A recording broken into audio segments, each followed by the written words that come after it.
আসসালামু আলাইকুম। আজকে তোমাদের সাথে শেয়ার করব চিংড়ি মাছের কোরমা।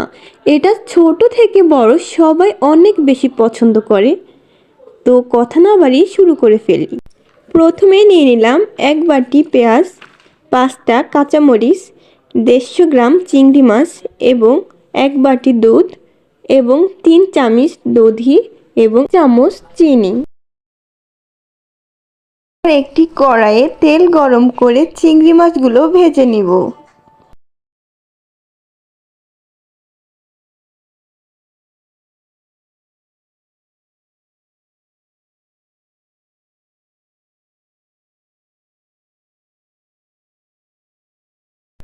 চিংড়ি মাছগুলো ভেজে নেওয়া শেষ। এবার যে তেলে আমি চিংড়ি মাছ ভেজেছি ওই তেলে আমি দিয়ে দিলাম 1 বাটি পেঁয়াজ।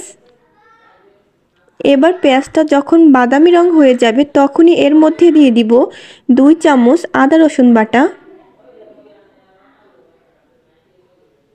এবার এর মধ্যে দিয়ে দিব 1 চামচ জিরার গুঁড়ো।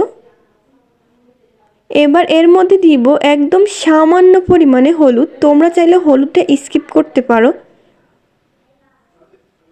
এবার এর মধ্যে দিয়ে দিব একটা টমেটো কাটা। এবার সবগুলো একসাথে প্রায় 2 মিনিটের মতো ভেজে নিব। তারপর এর মধ্যে দিয়ে দিব চিংড়ি মাছ। এবার এর মধ্যে দিয়ে দিব ফেটানো দই। এবার প্রায় 1 মিনিটের মতো ভেজে নিব।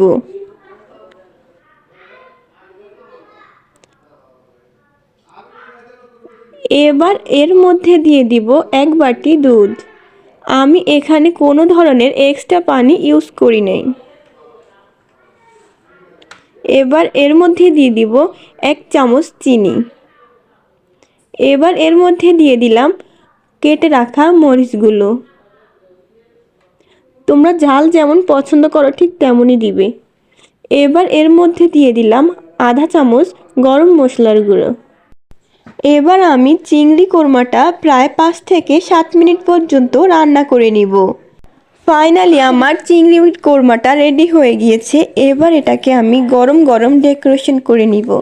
ভিডিওটা কেমন লেগেছে অবশ্যই কমেন্ট করে জানাবে। ভালো লাগলে অবশ্যই একটি লাইক করবে আর এরকম নতুন নতুন ভিডিও পেতে আমার চ্যানেলটা সাবস্ক্রাইব করে রাখবে। আল্লাহ হাফেজ।